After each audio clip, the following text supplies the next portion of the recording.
우리 한번 좌우 옆분과 인사 나눕니다. 사랑합니다. 축복합니다. 인사합니다. 지난 주일날 오후에 이어지는 말씀 솔로몬에 대한 이야기를 좀 계속 전해주려고 합니다. 이제 솔로몬 왕이 돼서 이제 우여곡절성에서 왕이 됐지만 부족해서 하나님 앞에 기도해서 1000번제를 드려서 정말 하나님께로부터 지혜를 또 부귀와 영화를 받았습니다. 그리고 또한 그뿐만 아니라 그에게 아버지도 이룰 수 없었던 성전 건축을 오랜 세월 동안에 건축을 완공을 했고, 이제 안정된 그런 왕권을 유지하고 있었을 뿐만 아니라 그의 지혜를 구하기 위해서, 지혜를 얻기 위해서 전 세계에 있는 왕들이 그 지혜에 대해서 부러움을 사게 됐고, 하다못해 시바 여왕했던 그런 여왕이 그 솔로몬의 지혜를 배우기 위해서 먼 길 마다하지 않고 큰 은폐물을 들고 와서 그 지혜를 얻어가는 정도로 이렇게 솔로몬의 지혜가, 명성이 알려지기 시작합니다. 그뿐만 아니라 국력이 탄탄해져서 국력이 그 어느 나라도 그 이스라엘을 감당해낼 수 없을 만큼 막강한 권력과 정말 엄청난 국력들이 그 안에 내재되어 있으므로 그 형통에서 형통으로 이어지는 그런 가운데 있었던 거죠. 이제 솔로몬이 한 중년 정도 됐었을 것 같아요. 이제 나이가 드니까 장가를 가야 되잖아요. 그 장가를 가야 되는데 하나님이 솔로몬에게 이야기한 것은 너희는 이방인 가운데 여자를 취하지 말고 바로 이스라엘 중 가운데 여자를 취하서 결혼해라 라고 하나님이 명령을 했고, 또 한 가지 그 일을 임하기 전에 하나님께서는 솔로몬에게 너희는 절대로 이방 여인에 취할 뿐만 아니라 우상 앞에 내 인생을 맡기면 내가 너에게 주었던 모든 것들이 철회가 될 것이고, 그리고 이스라엘은 결코 형통하지 못하게 될 것이다. 경고의 메시지를 몇 차례에 걸쳐서 솔로몬에게 줬죠. 그러면 솔로몬이 그때 당시는 아멘 했죠. 그죠? 하나님 성령에 충만하고 은혜 충만하니까 하나님 앞에 아멘을 했는데, 문제는 바로 뭐냐면 모든 사람들이, 우리도 마찬가지입니다. 가장 위험할 때가 언제일까요? 모든 것이 막힘없이 잘 뚫려질 때, 막힘없이 모든 일들이 내 매사에 잘 형통해 나갈 때, 그리고 등 따뜻하고 배부를 때, 그때는 우리가 어쩌면 최고의 위기일 수도 있다라고 하는 겁니다. 그렇기 때문에 우리가 안전하다, 평안하다, 내 뜻대로 잘 이루어진다, 너무너무 이건 신기하다, 잘 풀린다, 이런 것들은 하나님이 우리에게 주신 축복이지만 또 한 가지의 내면적으로는 늘 경계하면서 바로 우리 하나님 앞에 시선을 집중하지 않으면 하나님을 향한 시선이 빼앗기게 된다는 것이죠. 솔로몬이 넘어지게 됐던 원인은 바로 뭐냐면 하나님의 말씀에 귀 기울이지 않고 환경과 자기의 형통에 너무 도취되어 있었던 거죠. 너무 도취되어 있다 보니까 결국 어떻게 됩니까? 하나님이 하지 말라는 일을 서서히, 신기하게도 바로 관심을 갖게 되면서, 그리고 또한 거기에도 하나님이 하지 말라는 것에서 또 관심뿐만 아니라 거기에 또 하게 되는, 불순종하게 되는 일 중에 첫 번째가 바로 뭐냐면 이방 여인을 취한 겁니다. 그래서 바로의 딸을 자기 아내로 삼아요. 그렇기 때문에 바로의 딸을 자기 아내로 삼은 것으로 끝나는 것이 아니라 여자에 대한 만족감을 느끼지 못하고 계속해서 그 만족감을 채우기 위해서 첩과 후궁들을 계속 모집을 합니다. 그래서 자기의 육체의 정욕과 이생의 자랑과 안목의 정욕으로 그 자기의 육체의 모습을, 소욕을 채우기 위해서 그는 수많은 여자들을 이제 거느리는데 무려 후궁과 첩들이 1000명에 가까운, 정말 그 왕후를 통합해서 1000명, 성경은 1000명이라고 얘기하지만 1000명 그 이상이 될 수가 있다라고 하는 거죠. 그러다 보니까 늘 제가 얘기합니다만은, 그러니까 이 나이가 점점점 들어가면서 그 여자들이 같이 솔로몬과 육체적인 결합을 통해 뒤엉켜 살면서 여자들은 어떻습니까? 자기가 이방인으로서 있었을 때 섬겼던 모든 잡종, 각종의 잡종들의 신들이 있잖아요. 잡신들을 바로 솔로몬의 마음을 얻게 되죠. 그 솔로몬의 마음을 뺏어버린 거예요. 솔로몬이 아무리 하나님을 두려워하고 지혜가 있고 그리고 명철이 있고 권력이 있고 힘이 있다 할지라도 계속 하나를 계속해서 한 가지를 통해서 계속 우리가 무너지다 보면 제 아무리 철옹성 같은 벽일지라도 결국 무너질 수밖에 없다는 거죠. 한 방울이 물이 계속 떨어지면 계속 떨어지는 곳에 바로 보니까 바위도 깨부숴버리는, 죄송합니다, 깨부순다는 좀 무식한 말 같은데요, 바위도 부서뜨릴 수 있는 그런 엄청난 힘이 작은 한 방울이 계속 떨어질 때 그 힘의 괴력은 무시할 수 없는 거죠. 그 여인들이 작은 한 방울 한 방울이 이 솔로몬의 마음을 떨어뜨린 거예요. 솔로몬의 마음을 계속 한 방울 한 방울 떨어뜨리다 보니까 점점 솔로몬의 마음이 여자들로부터 빼앗기기 시작하면서 이방 신들을 하나씩 또 하나씩 계속해서 받아들이기 시작합니다. 그래서 결국 어떻습니까? 이방 여인들이 자유롭게 자기들이 믿는 신을 섬기게 됐고, 또 한 가지는 이 솔로몬도 하나님을 저버리게 됐고 하나님을 잃어버리면서 그 이방 여인들이 섬기고 있는 신에 대해서 관심을 갖기 시작해요. 그래서 송두리째 나중에는 나이가 들으니까 나이가 먹어서 솔로몬은 완전히 이제는 송두리째 여인들에게 마음에 뺏기고 우상들 앞에 완전히 타협을 해서 그뿐만 아니라 이스라엘 전역의 모든 백성들이 하나님을 떠나고 우상 숭배에 빠지도록 주도를 하는 역할을 또 해요. 그래서 각 지역마다가 하나님 앞에 예배하는 처소가 아닌 산당을 만들어 가지고 바로 백성들이 하나님을 저버리고 우상에게 자기의 인생을 맡기게 만드는 그런 이 여자들의 주도한 대로 남자인 솔로몬은 질질 끌려다니면서 바로 하나님 앞에 타락하는 모습으로 전락하고 말았다라고 하는 것이죠. 그러면 이 하나님께서 이 모든 상황을 하나님이 주목해 보시고 두 번이나 걸쳐서 솔로몬에게 경고의 메시지를 전합니다. 경고의 메시지를 전했는데 만약에 이 말씀을 듣고 경고의 말씀을 듣고 회개하고 돌이켜서 하나님의 법도를 계속해서 다시 계명을 지켰다라고 한다면 정말 아마 그의 생명이 다할 때까지, 하나님 앞에 부름 받을 때까지 이스라엘은 태평성대를 누렸을 것이고 이스라엘 백성들은 행복하게 샀을 것이고 자기 본인도 주님 부름 받을 그때까지 자기는 형통과 지혜와 명철함을 계속해서 유지하고 하나님 앞에 부름 받았을 텐데, 그런데 솔로몬은 처음 마음과 행실을 유지하지 못함으로 말미암아 결국 하나님 앞에 우상을 섬기는 그런 악행을 범함으로 말미암아 기회를 줬으나 기회를 놓쳐버리고 마지막 이제 인생 저녁 노을에는 비참한 말로를 보내게 되는 우를 범하게 됐다라고 하는 것입니다. 그렇기 때문에 늘 저도 마찬가지지만 늘 저에게도 제 자신에게서 물어봅니다. 너는 과연 목사로 부름받았을 때, 그 목사로 부름받았을 때 첫 마음을 지금도 간직하고 있느냐 라고 계속해서 저는 물어봅니다. 그 물어보지만 물어볼 때마다 괴로운 거예요. 왜 괴로울까?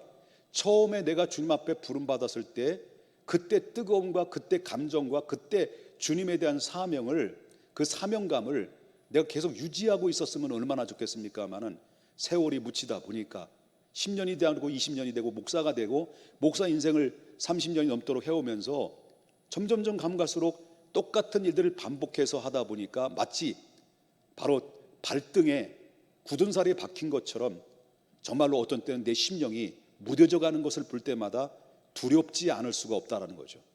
이런 부분들을 느끼게 됩니다. 그럼 여러분들이 제 말을 듣고 그런 것 같습니다라고 동의하시는지 모르겠습니다만은 그러면 여러분들은 어떻게 돼요? 오늘 저에게 도전을 주는 건 그겁니다.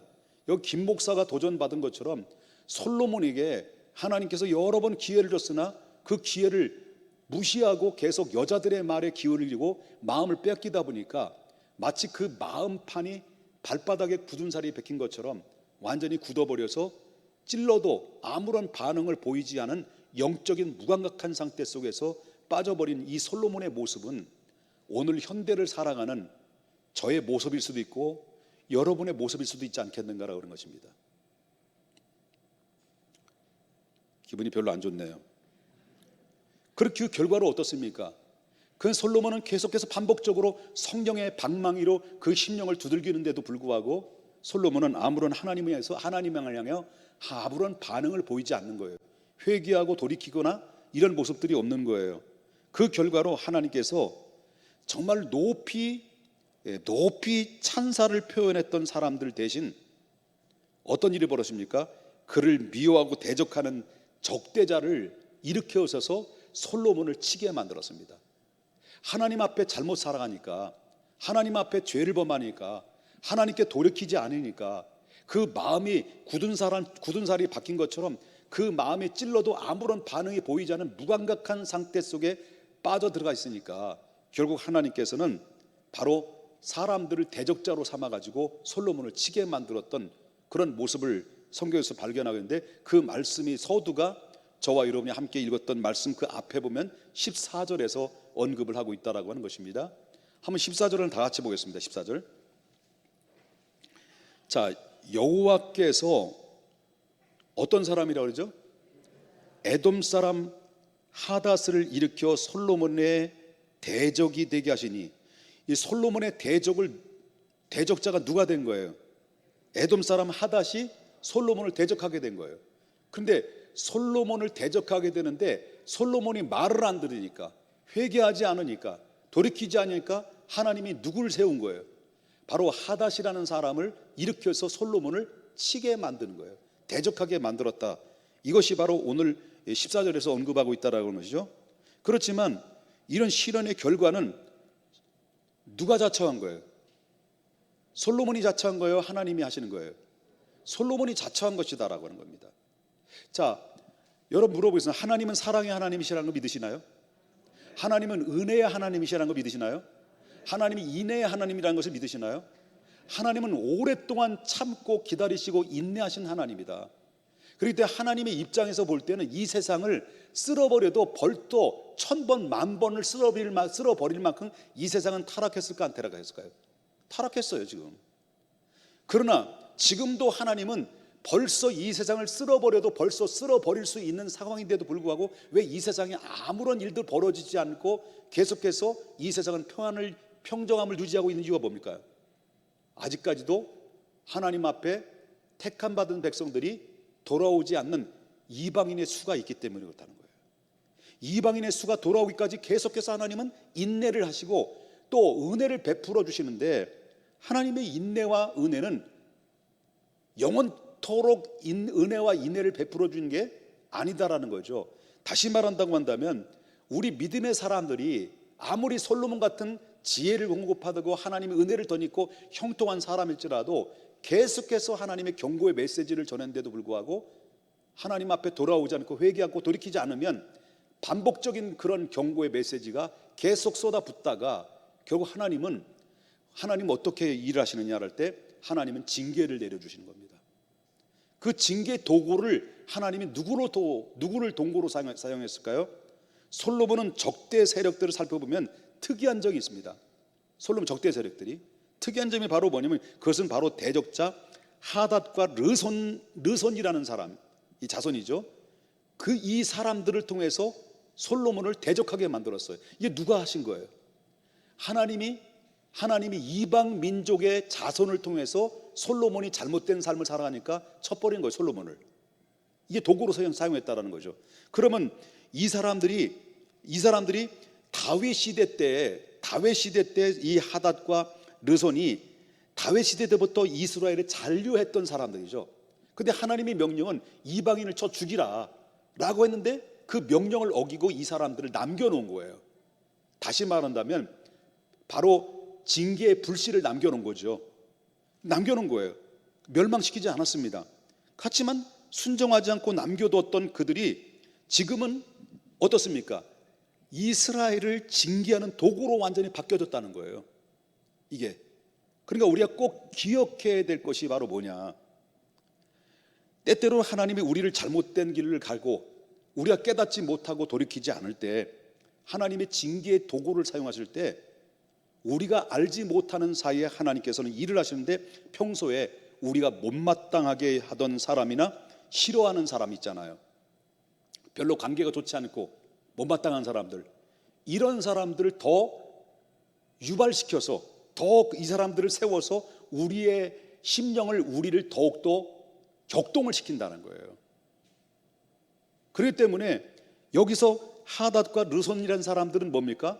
이스라엘 백성들로부터 도피를 하고 있었다가 솔로몬이 정신 차리지 못하니까 도피했던 이방인의 자손들이 이 두 족속들에 의해서 바로 대적을 하게 되는, 그래서 솔로몬의 마음의 심기를 어지럽게 만들고 고통을 안게 만들었던 그런 일들이 이루어진 것을 보게 되면, 우리가 깨닫지 못하면 내가 가까운 곳에서 내가 알지 못하는 사이에 바로 우리가 평상시에 못마땅히 여겼던 사람이나 사이가 좋지 않던 싫어하던 사람들이 하나님이 어떤 일으켜 세워서 우리를 더욱더 계속해서 공격할 함으로 말미암아 우리의 우둔한 생각들을 다시 한번 깨닫게 만들고 정신 차리게 만든다는 것을 우리가 보게 된다는 것이고요. 또 한 가지 방법은요, 안 믿는 사람들을 통해서 우리의 허물을 들춰냅니다. 허물을 자꾸 들춰내서 우리를 고통을 안겨주게 되는 그런 일들이 벌어지게 되는데, 그때 우리가 취해야 될 것이 뭐냐? 취해야 될 것이 바로 이런 어려운 문제를 만났을 때, 내가 예상치 못하게 정말 고난과 환난이 내게 닥쳤을 때, 이런 누군가로부터 공격을 당하고 억울함을 당했을 때 우리는 그 상황을 미워하거나 공격하고 반응을 보이기보다는 먼저 우리가 해야 될 자세는 내 자신을 돌아보고 하나님과 나와의 관계가 건강한 관계인가, 영적인 관계를 통해서 내가 건강하게 유지하고 있는가를 먼저 돌아볼 필요성이 있다라고 하는 겁니다. 그렇지 않으면 계속해서 우리는 사람을 통해서 상처를 받고 사람을 통해서 아픔을 겪게 만들어서 우리가 깨달 수 있도록 계속해서 징계의 사랑의 채찍은 바로 하나님께서 환경에서만 주는 것이 아니라 사람들을 통해서도 우리는 얻을 수 있다라고 하는 것을 우리가 보게 된다라고 하는 것이죠. 여러분, 그렇기 때문에 하나님은 무조건 우리의 모든 죄와 허물들을 덮어주시는 것만에 끝나는 게 아니라는 거예요. 하나님 기다리십니다. 하나님 인내하십니다. 하나님 계속 참으십니다. 그러다가 안 되면 계속해서 사람들을 통해서, 목사를 통해서, 아니면 어떤 영적 지도자를 통해서 메시지를 자꾸 전해줍니다. 그것이 바로 경고의 메시지입니다. 그럼에도 불구하고 깨닫지 못하고 계속해서 돌이키지 못하면 사람들을 통해서, 아니면 환경을 통해서 하나님은 징계의 대상으로 삼아서 우리를 다시 한번 깨닫게 하십니다. 그래도 안 되면 어쩌면 끝이 있는지도 모릅니다. 어쩌면 우리가 그래도 안 되면 나의 신원의 문제 앞에는 하나님의 포기의 단계에 이를 수도 있지 않겠는가. 이걸 가지고 뭐라고 말합니까? 저주다라는 거, 저주. 우리는 양심의 화인 맞은 자가 되어서는 안 된다는 거죠. 양심의 화인 맞은 자가 뭡니까? 아까도 서두에 말씀드렸습니다마는 찔러도 아무런 반응이 보이지 않는 거예요. 이게 바로 양심의 화인 맞은 자입니다.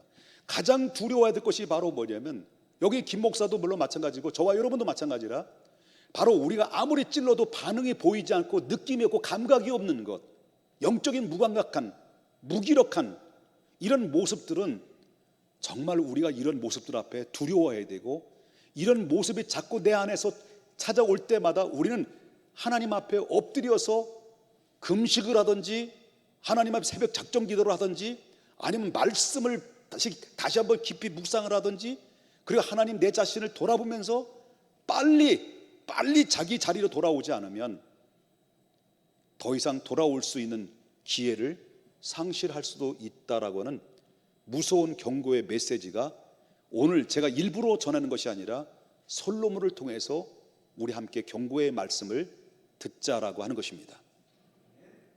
끝까지 변치 않는, 처음 내가 하나님께로부터 부름받았을 때 그 사랑, 그 감격, 그 눈물이 지금도 그 눈물이 있는지, 그 감동이 있는지, 그 감화가 있는지 우리 한번 자신을 돌아보면서 하나님 앞에 다시 오늘 이 시간에 내가 주어진 미래를 향해서 뜨거운 가슴을, 뜨거운 믿음을, 뜨거운 눈물이 하나님 회복되게 해 주시옵소서라고 하나님 앞에 기도해야 될 줄 믿습니다.